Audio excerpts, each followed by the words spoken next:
Historical money of Tibet. The use of historical money in Tibet started in ancient times when Tibet had no coin currency of its own.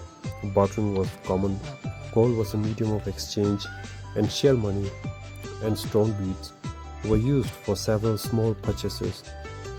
A few common coins from other countries were also occasionally in use. Coins were first used in a more extensive way in 17th century. These were silver coins supplied by the Nepal. There were, however, various difficulties with this system in 1763 to 64 and then in 1780. In 1840, purely Tibetan coinage were struck under Tibetan authority, and this coinage continues being made until 1954, with only two short interruptions when Sino-Tibetan coins were issued. In 1910, the Tibetan government started producing a large range of copper and silver coins of different denominations, and in 1918 to 1921, gold coins were struck. Tibetan banknotes were first issued in 1913.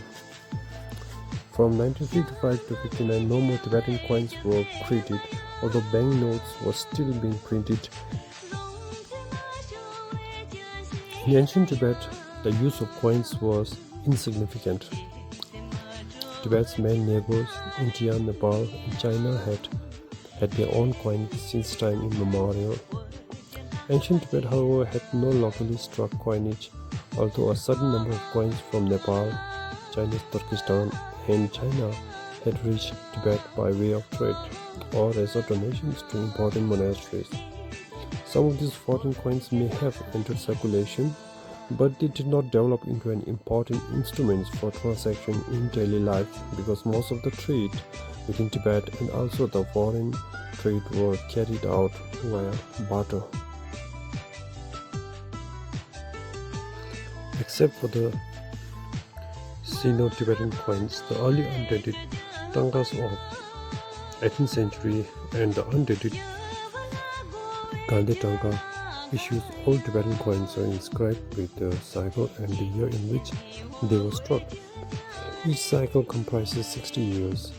The first year of the first cycle corresponds to the Western year AD 1027. According to the Tibetan tradition, the Kala Chakra was introduced in Tibet from India in the year 1026. Therefore, the dates found on Tibetan coins record the number of years which have elapsed since this historical event.